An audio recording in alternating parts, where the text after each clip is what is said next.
আমরা সবাই জানি এই গরমের দিনে লাউ খাওয়া কতটা উপকারী। হ্যাঁ বন্ধুরা, আজ আমি চিংড়ি মাছ দিয়ে লাউ করেছি এবং তোমাদের সঙ্গে শেয়ার করছি। প্রথমে চিংড়ি মাছটা ভালো করে ধুয়ে হলুদ লবণ দিয়ে মেখে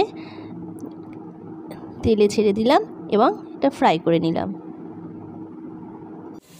মাছগুলি আমি কাটার সময় টুকরো টুকরো করে কেটে নিয়েছি, ছোট ছোট করে পিস করে নিয়েছি। লাউয়ের সাথে ছোট ছোট পিস বা কুচো চিংড়ি বেশি ভালো লাগে, তো আমার কাছে কুচো চিংড়ি ছিল না, তাই মাঝারি সাইজের চিংড়ি মাছ ছিল, সেটাকে আমি টুকরো টুকরো করে কেটে নিয়েছি। কিন্তু স্বাদ বেশি কুচো চিংড়িতেই আসে। এই যে তোমাদের সঙ্গে গল্প করতে করতে আমার মাছ ভাজা হয়ে গেছে, আমি মাছগুলো এবার তুলে ফেলবো। মাছগুলো তুলে ফেলেছি এবং কড়াইয়ে ওই তেলের মধ্যেই শুকনো লঙ্কা এবং তেজপাতা ফোড়ন দিলাম।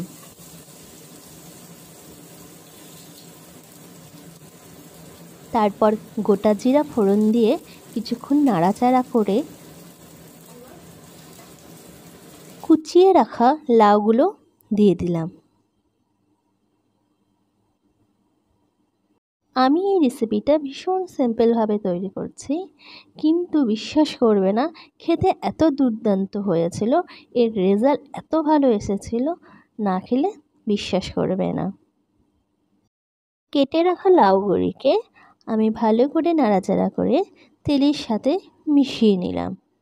এরপর হলুদ দিলাম এবং স্বাদ মতো লবণ দিতে হবে এবং তার সাথে হাফ চামচের মতো জিরের গুঁড়া অ্যাড করলাম, এতে ফ্লেভারটা খুব ভালো আসে।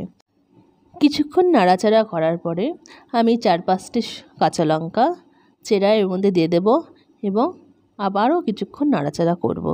দেখুন বন্ধুরা, এই যে জল ছাড়ছে, এই অবস্থায় আমি ঢাকা দিয়ে দেবো। ঢাকা দিয়ে 5-10 মিনিট রাখবো। এরপর ভেজে রাখা চিংড়ি মাছগুলো এর মধ্যে অ্যাড করব। অ্যাড করে আবার ভালো করে নাড়াচাড়া করব। আস্তে আস্তে নাড়াচাড়া করতে করতে জলটা যখন শুকিয়ে যাবে, তখন 1 চামচের মতন চিনি অ্যাড করব। চিনি অ্যাড করার পর আবার ভালো মতো নাড়াচাড়া করব।